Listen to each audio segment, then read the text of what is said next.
นิ่งเลยนะหมอหน่อย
ขอนอบน้อมแด่พระผู้มีพระภาคเจ้าพระองค์นั้น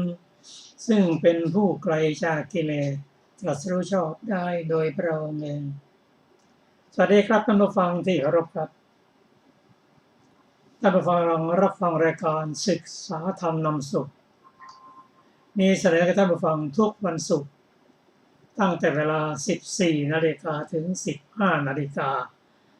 ดำเนินรายการโดยกับผมมณเอกธนัทเดชะมีอาจารย์สุรภาเดชะเป็นผู้ร่วมรายการวันนี้เราได้นำพระไตรปิฎกฉบับอรรถกถาเล่มที่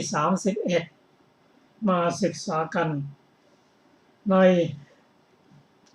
โสดาปฏิสังยุตพระสูตรที่เราได้ศึกษากันมาเมื่อวันเสาร์ก่อนนั้นเราได้กล่าวถึงห่วงบุญห่วงกุศลมี4ประการ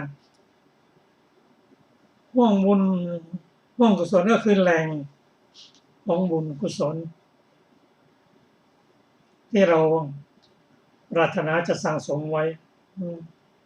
พระสูตรนี้ชื่อว่าปฐมอภิสันทสูตร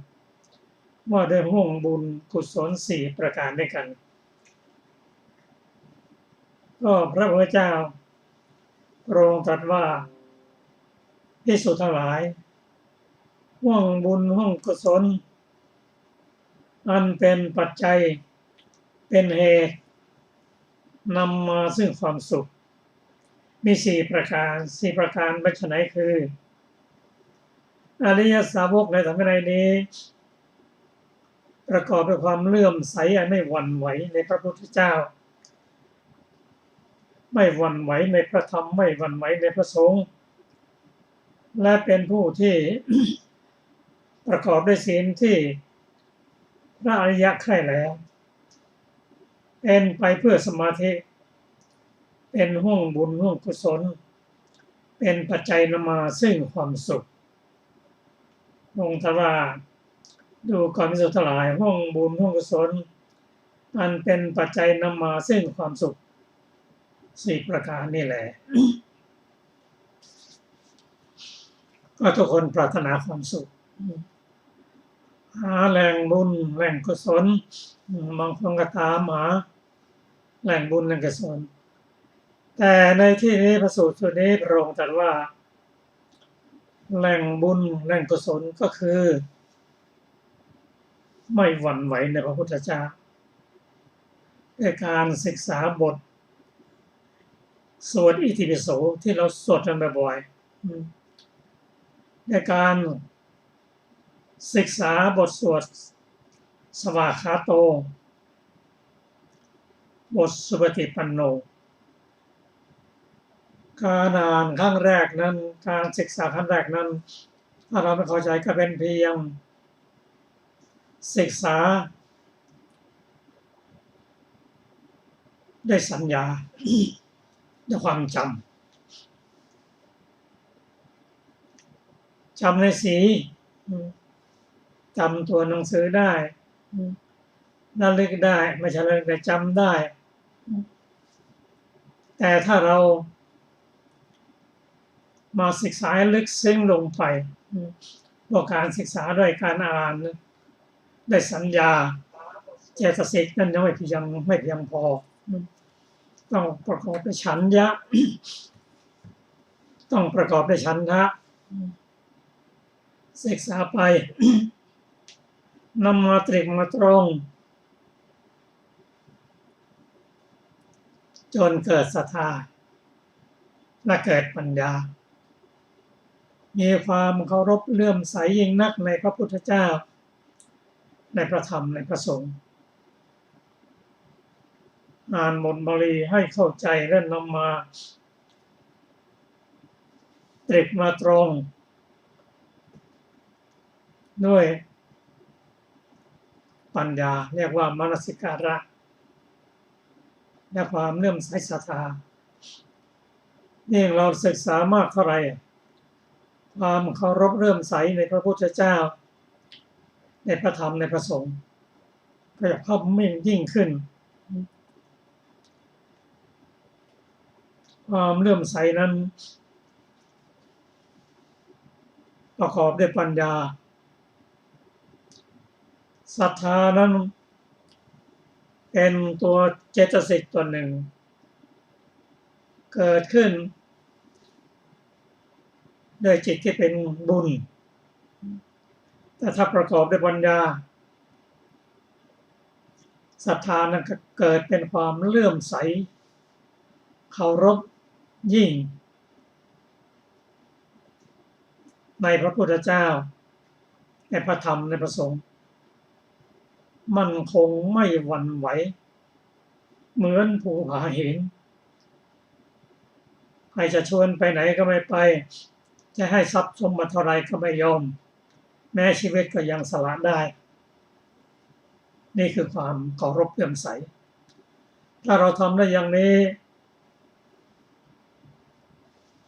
เป็นการเคารพในพระพุทธธรรมพระสงฆ์แล้วประกอบด้วยศีลที่พระอริยใคร่คือไม่ขาดไม่ทะลุสมบูรณ์ และเป็นไปเพื่อสมาธิจะเป็นเหตุเป็นปัจจัยให้เกิดความสุข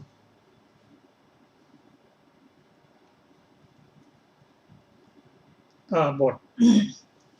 อิติปิโสสวากขาโตสุปฏิปันโนนั้นเราสวดบ่อยๆถ้าเราทำให้เข้าใจแล้วเกิดเป็นห่วงบุญห่วงกุศลเพียงแต่3ประการแรกคือความเคารพเลื่อมใสในพระพุทธเจ้าพระธรรมพระสงฆ์แล้วไม่ไปอบายแน่นอน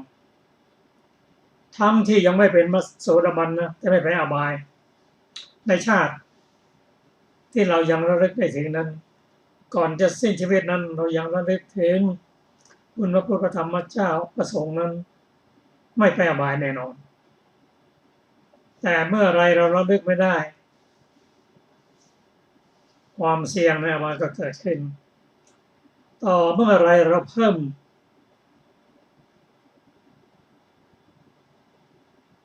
ในศีลประกอบศีลประกอบในศีลที่พระอริยเจ้าใครเช่นศีล5สมาทานแล้วปฏิบัติได้อย่างเต็มที่ไม่ด่างไม่พร้อยไม่ทะลุและเป็นไปเพื่อสมาธิเป็นพระโสดาบันแล้วเป็นอบายแน่นอนเที่ยงที่จะพ้นทุกข์เที่ยงที่จะเป็นพระอรหันตบุคคลถ้าเป็นพระโสดาบันก็ไม่เกิน7 ชาติเกิดอีกไม่เกิน7 ชาติก็จะพ้นจากทุกข์แล้วอันนี้เป็นห่วงบุญห่วงกุศลที่พระพุทธเจ้าได้ตรัสบอกเราจะเห็นว่าเราสวดมนต์อิติปิโสสวากขาโตสวดกันทุกวันแล้วก็เริ่มจากศรัทธาให้เกิดเป็นความเลื่อมใส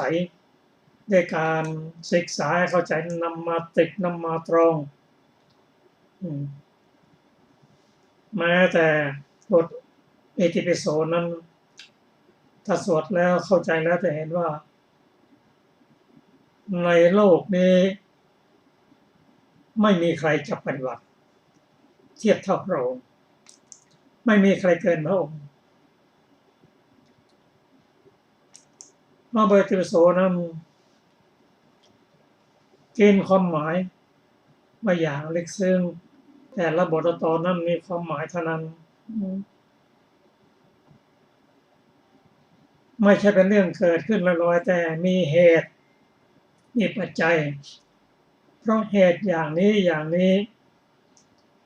พระพุทธเจ้าเป็นพระอรหันต์เป็นพระอรหันต์ก็คือไม่มีโลภะโทสะโมหะเลยตรัสรู้ชอบได้โดยพระองค์เองไม่มีครูบาอาจารย์พระองค์ตรัสรู้ด้วยพระองค์เองถึงพร้อมด้วยวิชา3และจรณะ15พระองค์เสด็จไปนี้แล้วก็ถึงพระนิพพานแล้วทรงรู้โลกอย่างแจ่มแจ้งทั้งมนุษย์โลกเทวโลกพรหมโลกรู้แจ้งหมดองค์เคยเสด็จไปหมด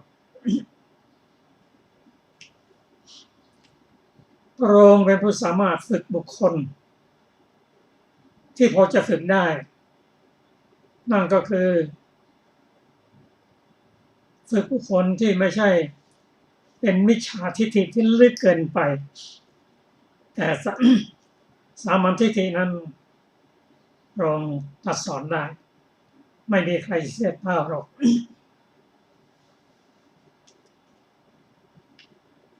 พระองค์ทรงเป็นศาสดาของมนุษย์และเทวดาทั้งหลาย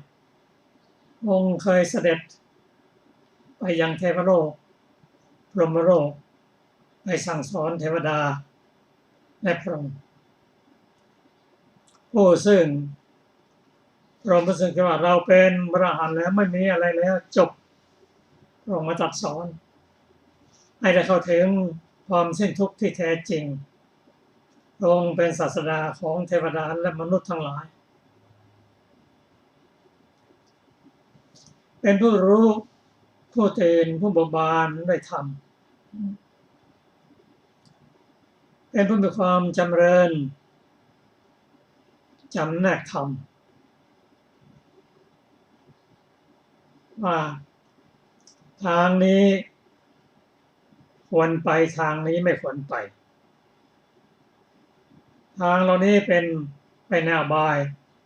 ทางนี้ไปสู่ความมนุษย์สู่ความเป็นมนุษย์ทางนี้นำไปสู่ความเป็นเทวดาทางนี้ไปสู่พรหมจนถึงนรูปพรหมนั่นนะยังไม่จบทางนี้ไปสู่พระนิพพานพวกที่มีปัญญาพอเขาแปลบทอกุศลบทแปลบท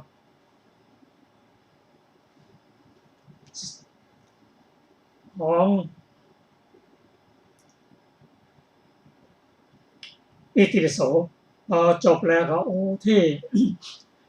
เราเดินทางค้นคว้ามาหาเดินทางไปประเทศนั้นเท่านี้นี่แหละที่เราต้องการบทเลยเพราะฉะนั้นการศึกษา4 บทนี้จึงเป็นห่วงบุญห่วงกุศลเมื่อใดก็ตามเมื่อจิตประกอบด้วยบุญด้วยกุศลแล้วอกุศลต่างๆเข้ามาไม่ได้เลยเพราะเป็นคนละธาตุกันอกุศลก็อยู่อกุศลกุศลก็อยู่กุศลพอจิตที่เป็นบุญกุศลแล้วอกุศลก็เข้ามาไม่ได้ไม่ว่าเราจะอยู่ที่ไหนแล้วถ้ามีพระพุทธพระธรรมพระสงฆ์ที่เราเริ่มใส่แล้วแล้วก็อยู่เป็นสุขอบอุ่นใจ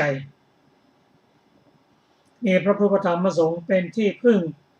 ไม่ว่าเราจะอยู่ที่ไหนจะเดินทางที่ไหน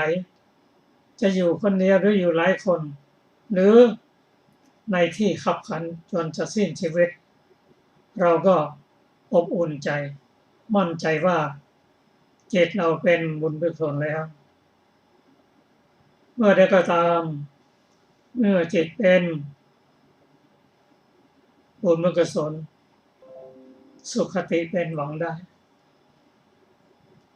ก็เป็นประสบที่เราได้ศึกษากันมาเกี่ยวกับเรื่องห่วงบุญกุศล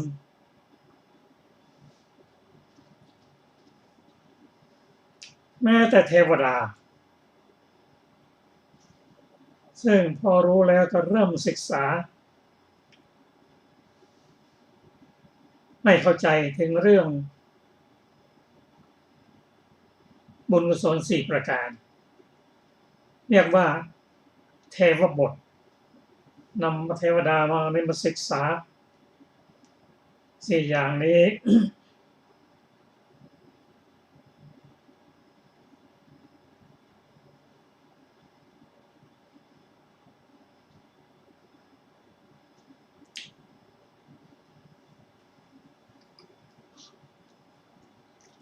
ก็จะนำมาสู่สูตรนี้มา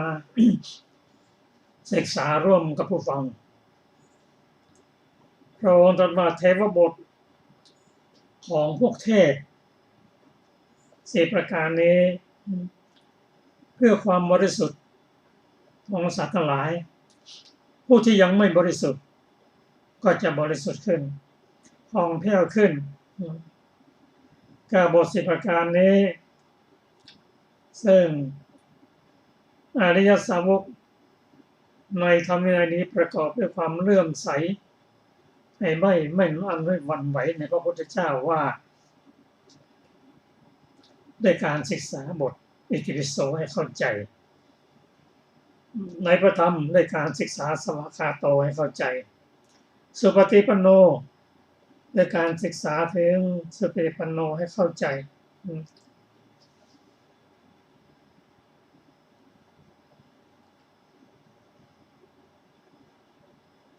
เทวดาท่านว่าถ้าท่านรู้ชัดอย่างนี้ว่าได้เข้าใจว่าเทวดาที่ไม่มีการเบียดเบียนกันเป็นอย่างยิ่งเป็นผู้ที่ไม่สะดุ้งและประกอบด้วยเทวบท4ประการเป็นแม่สิ้นชีวิตจากเทวดาแล้วก็ไปเกิดเป็นเทวดานั่นเอง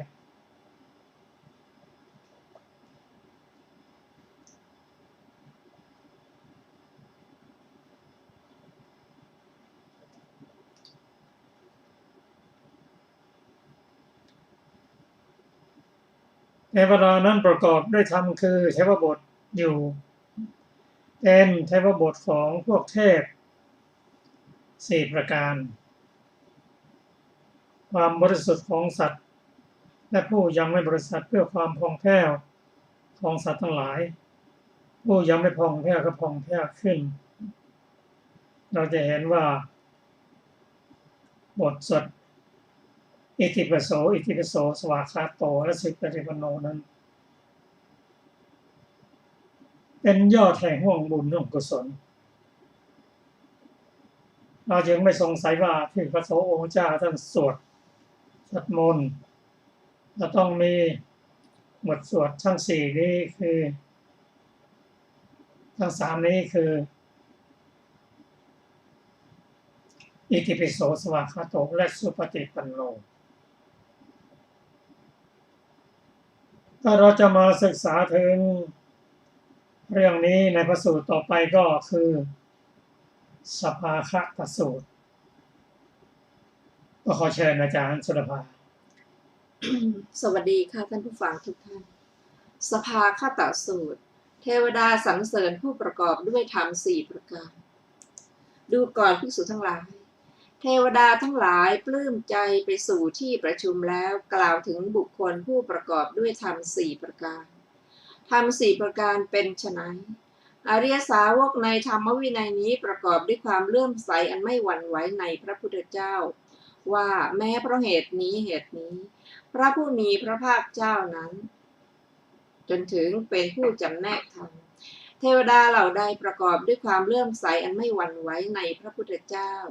จุติจากอัตภาพนั้นแล้วไปบังเกิดในภพนั้นเทวดาเหล่านั้นย่อมมีความคิดอย่างนี้ว่าพวกเราประกอบด้วยความเลื่อมใสอันไม่หวั่นไหวในพระพุทธเจ้าเห็นปานใดจุติอันอัตภาพนั้นและจุติจากอัตภาพนั้นแล้วมาบังเกิดในที่นี้แม้อริยสาวกผู้ประกอบด้วยความเลื่อมใสอันไม่หวั่นไหวในพระพุทธเจ้าเห็นปานนั้นก็ย่อมเกิดในสำนักพวกเทวดาดังจะร้องเชิญว่ามาเถิดดังนี้อีกประการหนึ่งอริยสาวกประกอบด้วยความเลื่อมใสอันไม่หวั่นไหวในพระธรรมในพระสงฆ์อีกประการหนึ่งอริยสาวกประกอบด้วยศีลที่พระอริยเจ้าใคร่แล้วไม่ขาดจนถึงเป็นไปเพื่อสมาธิเทวดาเหล่าใดประกอบด้วยศีลที่พระอริยเจ้าใคร่แล้วจุติจากอัตภาพนั้นแล้วไปบังเกิดในภพนั้นเทวดาเหล่านั้นย่อมมีความคิดอย่างนี้ว่าพวกเราประกอบด้วยศีลที่พระอริยเจ้าใคร่แล้วเห็นปานใดจุติจากอัตภาพนั้นแล้วมาบังเกิดในที่นี้แม้อริยสาวกผู้ประกอบด้วยศีลที่พระอริยเจ้าใคร่แล้วเห็นปานนั้นก็ย่อมเกิดในสำนักพวกเทวดาดังจะร้องเชิญว่ามาเถิดดังนี้ดูก่อนภิกษุทั้งหลายเทวดาทั้งหลายปลื้มใจไปสู่ที่ประชุมแล้วกล่าวถึงผู้ประกอบด้วยธรรม4ประการนี้แลจบสภาคตสูตรที่6ต่อไปเป็นมหานามสูตรว่าด้วยสมบัติของอุบาสกสมัยหนึ่งพระผู้มีพระภาคเจ้าประทับอยู่ณนิโครธารามใกล้กรุงกบิลพัสแคว้นสักกะ ครั้งนั้นแลพระเจ้ามหานามสักยราชเสด็จเข้าไปเฝ้าพระผู้มีพระภาคเจ้าถึงที่ประทับทรงอภิวาทแล้วประทับนั่งหน้าที่ควรส่วนข้างหนึ่งครั้นแล้วได้ทูลถามพระผู้มีพระภาคเจ้าว่าข้าแต่พระองค์ผู้เจริญด้วยเหตุเพียงเท่าไรบุคคลจึงจะชื่อว่าอุบาสกพระผู้มีพระภาคเจ้าตรัสตอบว่าดูก่อนมหาบพิตรบุคคลพูดถึงพระพุทธเจ้าเป็นสรณะถึงพระธรรมเป็นสรณะถึงพระสงฆ์เป็นสรณะด้วยเหตุเพียงเท่านี้แลบุคคลจึงจะชื่อว่าเป็นอุบาสกพระมหานามะข้าแต่พระองค์ผู้เจริญด้วยเหตุเพียงเท่าไรอุบาสกจึงจะชื่อว่าเป็นผู้ถึงพร้อมด้วยศีลพระผู้มีพระภาคเจ้าตอบว่าดูก่อนมหาบพิตรอุบาสกเป็นผู้งดเว้นจากปาณาติบาตเป็นผู้งดเว้นจากอธินาทานเป็นผู้งดเว้นจากกาเมสุมิจฉาจารเป็นผู้งดเว้นจากมุสาวาทเป็นผู้งดเว้นจากสุราเมรยมัชฌะปมาทฐานด้วยเหตุเพียงเท่านี้แลอุบาสกจึงจะชื่อว่าเป็นผู้ถึงพร้อมด้วยศีลมหานามะข้าแต่พระองค์ผู้เจริญด้วยเหตุเพียงเท่าไรอุบาสกจึงจะชื่อว่าเป็นผู้ถึงพร้อมด้วยศรัทธาพระผู้มีพระภาคเจ้าตอบว่าดูก่อนมหาบพิตรอุบาสกในธรรมวินัยนี้เป็นผู้มีศรัทธาคือเชื่อพระปัญญาตรัสรู้ของพระตถาคตว่าแม้เพราะเหตุนี้พระผู้มีพระภาคเจ้าพระองค์นั้นจนถึงเป็นผู้จำแนกธรรมด้วยเหตุเพียงเท่านี้แลอุบาสกจึงจะชื่อว่าเป็นผู้ถึงพร้อมด้วยศรัทธามหานามะข้าแต่พระองค์ผู้เจริญด้วยเหตุเพียงเท่าไรอุบาสกจึงจะชื่อว่าเป็นผู้ถึงพร้อมด้วยจาคะพระผู้มีพระภาคเจ้าตรัสว่าดูก่อนมหาบพิตรอุบาสกในธรรมวินัยนี้มีใจปราศจากความตระหนี่อันเป็นมลทินมีจาคะอันไม่ติดขัดมีฝ่ามืออันชุ่มยินดีในการสละควรแก่การขอยินดีในการจำแนกอยู่ครอบครองเรือนด้วยเหตุเพียงเท่านี้อุบาสกจึงจะชื่อว่าเป็นผู้ถึงพร้อมด้วยจาคะมหานามะข้าแต่พระองค์ผู้เจริญด้วยเหตุเพียงเท่าไรอุบาสกจึงจะชื่อว่าเป็นผู้ถึงพร้อมด้วยปัญญาพระผู้มีพระภาคเจ้าตรัสว่าดูก่อนมหาบพิตรอุบาสกในธรรมวินัยนี้เป็นผู้มีปัญญาคือประกอบด้วยปัญญาเป็นเหตุให้ถึงหรือเห็นความเกิดความดับเป็นอริยะเป็นไปเพื่อชำระกิเลสให้ถึงความสิ้นทุกข์โดยชอบด้วยเหตุเพียงเท่านี้แลอุบาสกจึงชื่อว่าเป็นผู้ถึงพร้อมด้วยปัญญาจบมหานามสูตรที่ 7ต่อไปเป็นวัฏฏสูตรธรรมที่เป็นไปเพื่อความสิ้นอาสวะดูก่อนภิกษุทั้งหลายเปรียบเหมือนเมื่อฝนเม็ดใหญ่ตกลงบนภูเขาน้ำนั้นไหลไปตามที่ลุ่มย่อมยังซอกเขาลำธารลำห้วยให้เต็มซอกเขาลำธารลำห้วยเต็มแล้วย่อมยังหนองให้เต็มหนองเต็มแล้วย่อมยังบึงให้เต็มแลบึงเต็มแล้วย่อมยังแม่น้ำน้อยให้เต็มแม่น้ำน้อยเต็มแล้วย่อมยังแม่น้ำใหญ่ให้เต็มแม่น้ำใหญ่เต็มแล้วย่อมยังมหาสมุทรสาครให้เต็มฉันใดความเลื่อมใสอันไม่หวั่นไหวในพระพุทธเจ้าในพระธรรมในพระสงฆ์อันใดและศีลที่พระอริยเจ้าใคร่แล้วเหล่าใดของอริยสาวกธรรมเหล่านั้น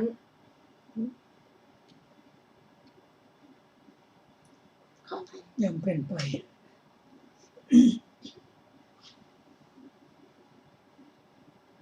ธรรมเหล่านี้เมื่อไหลไปถึงฝั่งย่อมเป็นไปเพื่อความสิ้นอาสวะฉะนั้นเหมือนกันจบวัฏฏสูตรที่ 8มีอรรถกถาของวัฏฏสูตรดังต่อไปนี้คำว่าถึงฝั่งคือนิพพานท่านเรียกฝั่งอธิบายว่าถึงฝั่งนั้นก็ในคำว่าเป็นไปเพื่อความสิ้นอาสวะท่านทำเทศนาไว้อย่างนี้ว่าถึงพระนิพพานก่อนแล้วเป็นไปในภายหลังหาไม่ได้เมื่อจะไปก็เป็นไปพร้อมกันจบอรรถกถาวัฏฏสูตรที่ 8ต่อไปเป็นกาลิโคทาสูตร องคุณของพระโสดาบันสมัยหนึ่งพระผู้มีพระภาคเจ้าประทับอยู่ณนิโครธารามกรุงกบิลพัสแคว้นสักกะครั้งนั้นแลเวลาเช้าพระผู้มีพระภาคเจ้าทรงครองอันตรสวาสกแล้วทรงถือบาทและจีวรเสด็จเข้าไปยังนิเวศของเจ้าสากิยานีนามว่ากาลิโคทาประทับนั่งบนอาสนะที่เขาปูถวายพระนางกาลิโคทาสากิยานีเสด็จเข้าไปเฝ้าพระผู้มีพระภาคเจ้าทรงถวายบังคมพระผู้มีพระภาคเจ้าแล้วประทับนั่งณที่ควรส่วนข้างหนึ่งครั้นแล้วพระผู้มีพระภาคเจ้าได้ตรัสกับพระนางกาลิโคทาสากิยานีว่าดูก่อนพระนางโคทาอริยสาวกผู้ประกอบด้วยธรรมสี่ประการย่อมเป็นพระโสดาบันมีความไม่ตกต่ำเป็นธรรมดาเป็นผู้เที่ยงที่จะตรัสรู้ในเบื้องหน้าธรรมสี่ประการเป็นไฉนอริยสาวิกาในธรรมวินัยนี้ประกอบด้วยความเลื่อมใสอันไม่หวั่นไหวในพระพุทธเจ้าในพระธรรมในพระสงฆ์มีใจปราศจากความตระหนี่อันเป็นมลทินมีจาคะอันไม่ติดขัดมีฝ่ามืออันชุ่มยินดีในการสละควรแก่การขอยินดีในการจำแนกทานอยู่ครอบครองเรือนดูก่อนพระนางโคทาอริสาวกผู้ประกอบด้วยธรรมสี่ประการนี้แลย่อมเป็นพระโสดาบันมีความไม่ตกต่ำเป็นธรรมดาเป็นผู้เที่ยงที่จะตรัสรู้ในเบื้องหน้าพระนางกาลิโคทากราบทูลว่าข้าแต่พระองค์ผู้เจริญโสตาปัตติยังคะสี่ประการใดประการเหล่าใดที่พระองค์ทรงแสดงไว้ธรรมเหล่านั้นมีอยู่ในหม่อมฉันและหม่อมฉันก็เห็นชัดในธรรมเหล่านั้นเพราะว่าหม่อมฉันประกอบด้วยความเลื่อมใสอันไม่หวั่นไหวในพระพุทธเจ้าในพระธรรมในพระสงฆ์อันหนึ่งไทยธรรมอย่างใดอย่างหนึ่งที่มีอยู่ในสกุลหม่อมฉันเฉลี่ยไทยธรรมนั้นทั้งหมดกับท่านที่มีศีลมีกัลยาณธรรมพระผู้มีพระภาคเจ้าดูก่อนพระนางโคทาเป็นลาภของท่านได้ดีแล้วโสดาปัตติผลท่านพยากรณ์แล้วจบกาลิโคทาสูตรที่9สูตรต่อไปนันทิยสูตรอยู่ด้วยความประมาทและไม่ประมาทสมัยหนึ่งพระผู้มีพระภาคเจ้าประทับณนิโครธารามกรุงกบิลพัสแคว้นสักกะครั้งนั้นเจ้าสากยะพระนามว่านันทิยะเสด็จเข้าไปเฝ้าพระผู้มีพระภาคเจ้าถึงที่ประทับทรงถวายบังคมพระผู้มีพระภาคเจ้าแล้วประทับนั่งณที่ควรส่วนข้างหนึ่งพระแล้วได้กราบทูลพระผู้มีพระภาคเจ้าว่าข้าแต่พระองค์ผู้เจริญอริยสาวกใดไม่มีโสตาปัตติยังฆธรรมสี่ประการโดยประการทั้งปวงในการทุกเมื่ออริยสาวกนั้นหรือหนอที่พระองค์ตรัสเรียกว่าอยู่ด้วยความไม่ประมาทพระผู้มีพระภาคเจ้าตรัสว่าดูก่อนนันทิยะอริยสาวกใดไม่มีโสตาปัตติยังฆสี่ประการเราเรียกอริยสาวกนั้นว่าเป็นคนภายนอกตั้งอยู่ในฝ่ายปุถุชนอันหนึ่งอริยสาวกเป็นผู้อยู่ด้วยความประมาทและอยู่ด้วยความไม่ประมาทโดยวิธีใดท่านจงพึงวิธีนั้นจงใส่ใจให้ดีเราจักกล่าวนันทิยสากยะทูลรับพระผู้มีพระภาคเจ้าแล้วพระผู้มีพระภาคเจ้าได้ตรัสว่าดูก่อนนันทิยะก็อริยสาวกเป็นผู้อยู่ด้วยความประมาทอย่างไรอริยสาวกในธรรมวินัยนี้ประกอบด้วยความเลื่อมใสอันไม่หวั่นไหวในพระพุทธเจ้าว่าแม้เพราะเหตุนี้พระผู้มีพระภาคเจ้าพระองค์นั้นเป็นผู้จำแนกธรรมอริยสาวกนั้นพอใจแล้วด้วยความเลื่อมใสอันไม่หวั่นไหวในพระพุทธเจ้านั้นไม่พยายามให้ยิ่งขึ้นไปเพื่อความสงัดในกลางวันเพื่อหลีกเร้นในกลางคืนเมื่ออริยสาวกนั้นเป็นผู้ประมาทอยู่อย่างนี้ย่อมไม่มีปราโมทย์เมื่อไม่มีปราโมทย์ก็ไม่มีปีติเมื่อไม่มีปีติก็ไม่มีปัสสัทธิเมื่อไม่มีปัสสัทธิย่อมอยู่เป็นทุกข์จิตของผู้มีความทุกข์ย่อมไม่เป็นสมาธิเมื่อจิตไม่เป็นสมาธิธรรมทั้งหลายย่อมไม่ปรากฏ พระธรรมทั้งหลายไม่ปรากฏอริยสาวกนั้นย่อมถึงความนับว่าอยู่ด้วยความประมาท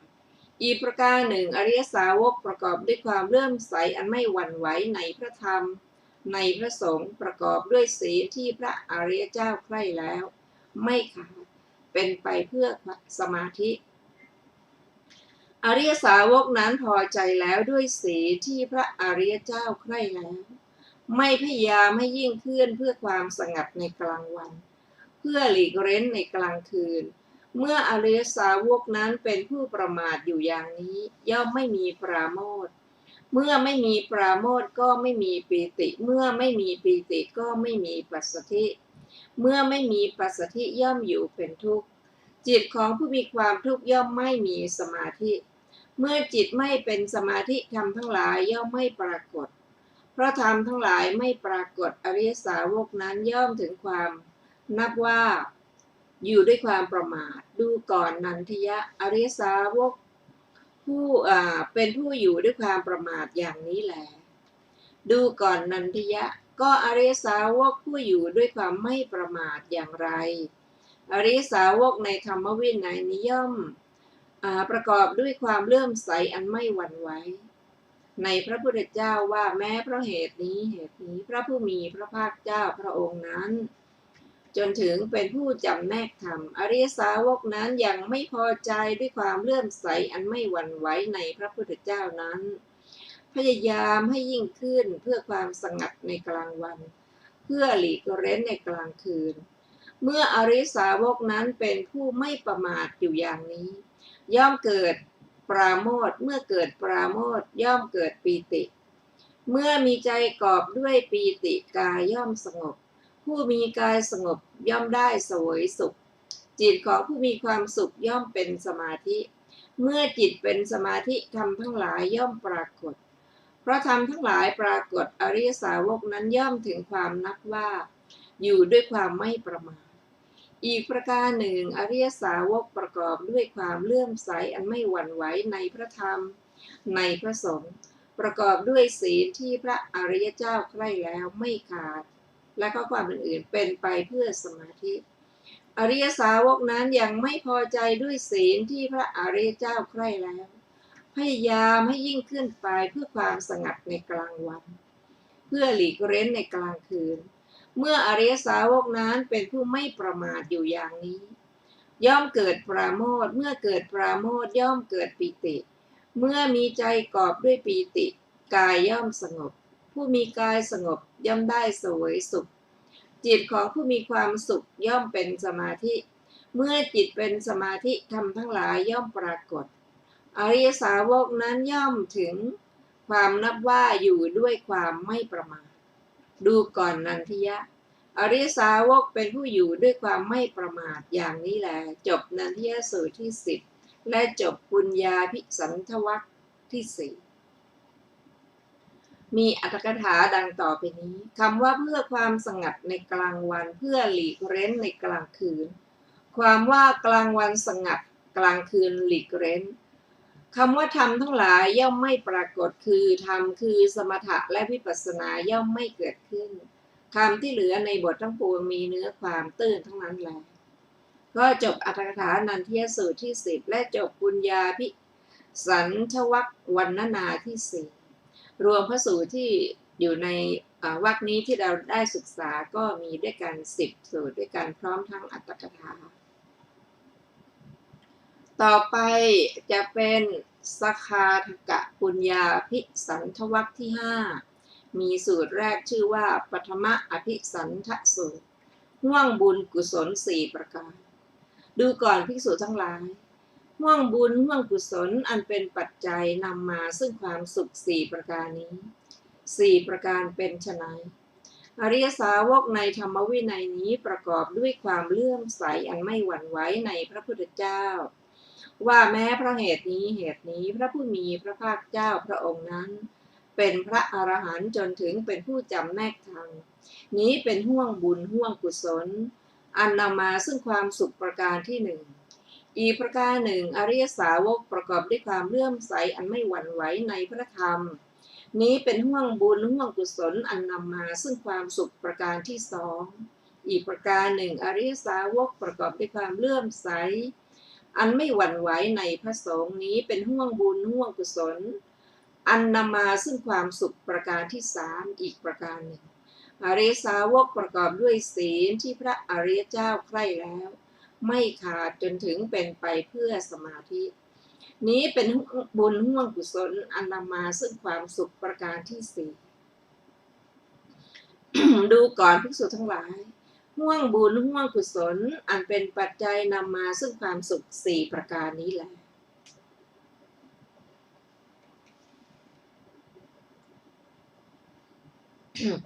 ดูก่อนภิกษุทั้งหลายใครๆจะนับจะประมาณบุญของอริยสาวกผู้ประกอบด้วยห่วงบุญห่วงกุศลสี่ประการนี้ว่าห่วงบุญห่วงกุศลอันเป็นปัจจัยนำมาซึ่งความสุขมีประมาณเท่านี้มิใช่กระทำได้โดยง่ายที่แท้ห่วงบุญห่วงกุศลย่อมถึงความนับว่าเป็นกองบุญใหญ่จะนับประมาณไม่ได้ดูก่อนภิกษุทั้งหลายใครๆจะนับประมาณน้ำในมหาสมุทรว่าประมาณเท่านี้อาละหักกะ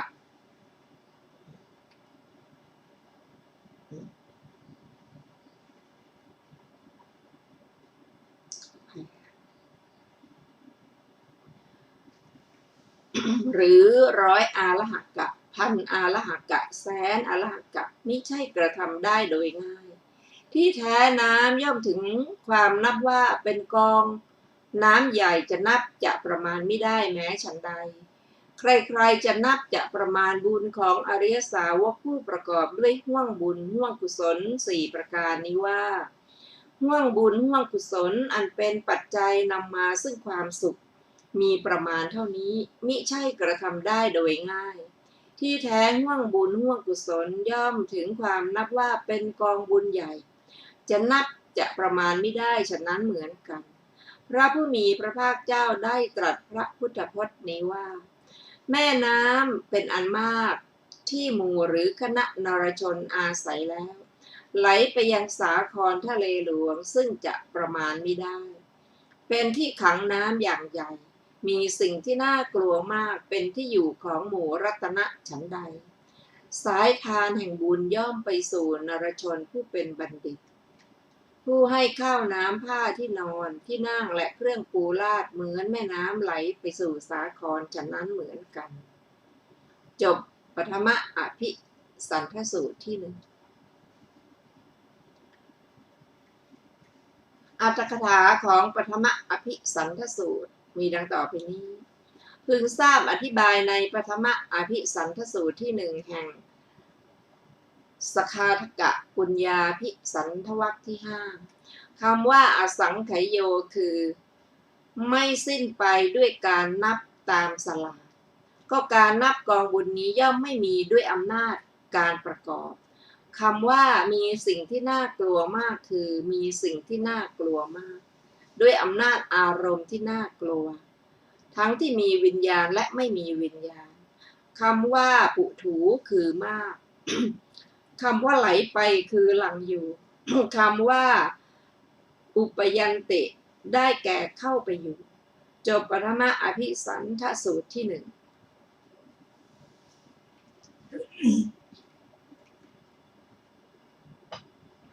ต่อไปเป็นทุติยอภิสันทสูตรห่วงบุญกุศลสี่ประการ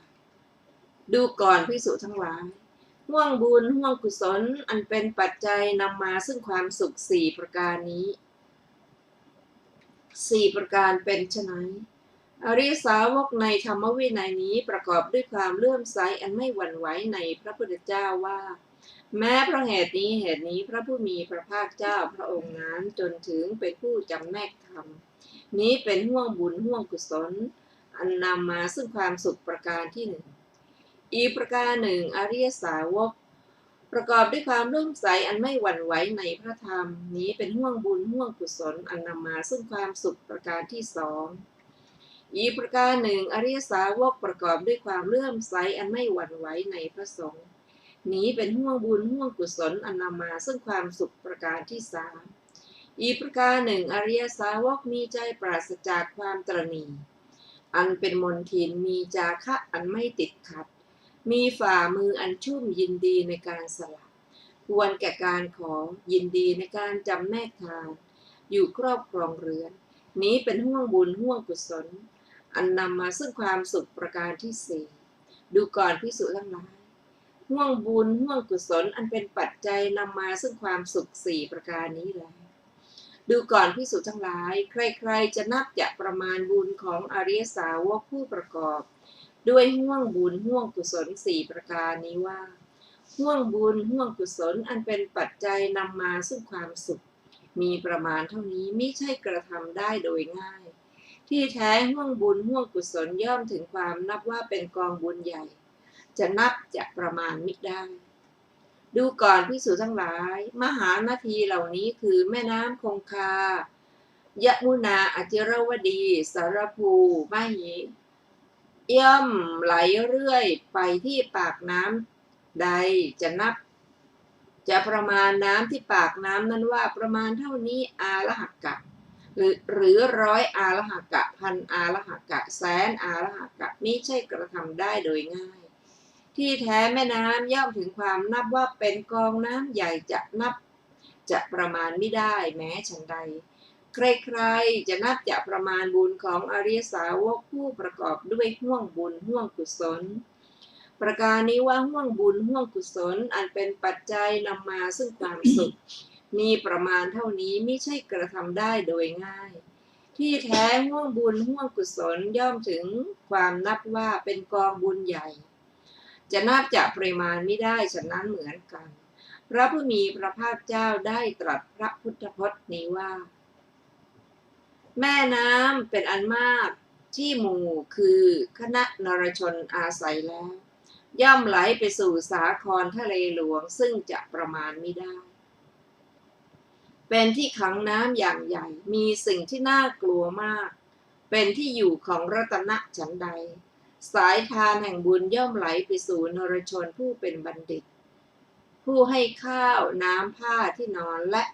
ที่นั่งและเครื่องปูลาดเหมือนแม่น้ำไหลไปสู่สาครฉันนั้นเหมือนกันทุติยอภิสันทสูตรที่สองมีอรรถกถาดังต่อไปนี้คำว่ามหานาทีย่อมไหลเรื่อยไปที่ปากน้ำใดความว่าที่ปากน้ำใดแม่น้ำใหญ่เหล่านี้รวมเป็นอันเดียวกันไม่มีระหว่างจบอรรถกถาทุติยอภิสันทสูตรที่สองต่อไปเป็นตติยอภิสันทสูตรห่วงบุญกุศลสี่ประการดูก่อนภิกษุทั้งหลายห่วงบุญห่วงกุศลอันเป็นปัจจัยนำมาซึ่งความสุขสี่ประการนี้สี่ประการนี้ฉะไหนเป็นฉะไหนอริยสาวกในธรรมวินัยนี้ประกอบด้วยความเลื่อมใสอันไม่หวั่นไหวในพระพุทธเจ้าว่าแม้เพราะเหตุนี้พระผู้มีพระภาคเจ้านั้นจนถึงเป็นผู้จำแนกธรรมนี้เป็นห่วงบุญห่วงกุศลอันนำมาซึ่งความสุขประการที่หนึ่งอีกประการหนึ่งอริยสาวกประกอบด้วยความเลื่อมใสอันไม่หวั่นไหวในพระธรรมนี้เป็นห่วงบุญห่วงกุศลอันนำมาซึ่งความสุขประการที่สองอีกประการหนึ่งอริยสาวกประกอบด้วยความเลื่อมใสอันไม่หวั่นไหวในพระสงฆ์นี้เป็นห่วงบุญห่วงกุศลอันนำมาซึ่งความสุขประการที่สามอีกประการหนึ่งอริยสาวกเป็นผู้มีปัญญาคือประกอบด้วยปัญญาอันเป็นเหตุให้ถึงความเกิดและความดับเป็นอริยะเป็นไปเพื่อชำระกิเลสให้ถึงความสิ้นทุกข์โดยชอบนี้เป็นห่วงบุญห่วงกุศลอันเป็นปัจจัยนำมาซึ่งความสุขประการที่สี่ดูก่อนภิกษุทั้งหลายห่วงบุญห่วงกุศลอันเป็นปัจจัยนำมาซึ่งความสุขสี่ประการนี้แหละดูก่อนภิกษุทั้งหลายใครๆจะนับจะประมาณบุญของอริยสาวกผู้ประกอบด้วยห่วงบุญห่วงกุศลสี่ประการนี้ว่าห่วงบุญห่วงกุศลอันเป็นปัจจัยนำมาซึ่งความสุขมีประมาณเท่านี้มิใช่กระทำได้โดยง่ายที่แท้ห่วงบุญห่วงกุศลย่อมถึงความนับว่าเป็นกองบุญใหญ่จะนับจะประมาณไม่ได้พระผู้มีพระภาคเจ้าได้ตรัสพระพุทธพจน์นี้ว่าผู้ใดต้องการบุญตั้งมั่นในกุศลเจริญมากเพื่อบรรลุอมตะธรรม ผู้นั้นบรรลุธรรมที่เป็นสาระยินดีในธรรมเป็นที่สิ้นไปแห่งอาสวะย่อมไม่หวั่นไหวเมื่อมัจจุราชมาถึงจบตติยะอภิสันทสูตรที่3มีอรรถกถาดังต่อไปนี้คำว่าปุญญกาโมคือผู้ต้องการบุญคำว่าผู้ตั้งมั่นในกุศลคือผู้ตั้งอยู่ในมรรคกุศลคำว่าเจริญมรรคเพื่อบรรลุอมตะธรรมคือเจริญอรหัตมรรคเพื่อบรรลุนิพพานในบทว่าผู้บรรลุธรรมที่เป็นสาระมีวิเคราะห์ว่าธรรมที่เป็นสาระคืออริยผลท่านเรียกว่าธรรมที่เป็นสาระการบรรลุธรรมที่เป็นสาระของบุคคลนั้นมีอยู่เหตุนั้นบุคคลนั้นชื่อว่าผู้บรรลุธรรมที่เป็นสาระอธิบายว่าผู้บรรลุผลคือคำว่ายินดีในธรรมเป็นที่สิ้นไปคือยินดีในความสิ้นกิเลสจบอรรถกถาตติยะอภิสันทสูตรที่3ต่อไปเป็นปฐมมหัฒนสูตรผู้ประกอบด้วยธรรม4ประการเป็นผู้มั่งคั่งดูก่อนภิกษุทั้งหลายอริสาวกประกอบด้วยธรรม4ประการเราเรียกเป็นผู้มั่งคั่งมีทรัพย์มากมีโภคะมากมียศใหญ่ธรรม4ประการเป็นไฉนอริสาวกในธรรมวินัยนี้ประกอบด้วยความเลื่อมใสอันไม่หวั่นไหวในพระพุทธเจ้าว่าแม้เพราะเหตุนี้พระผู้มีพระภาคเจ้าพระองค์นั้นจนถึงเป็นผู้จำแนกธรรมประกอบด้วยความเลื่อมใสอันไม่หวั่นไหวในพระธรรมในพระสงฆ์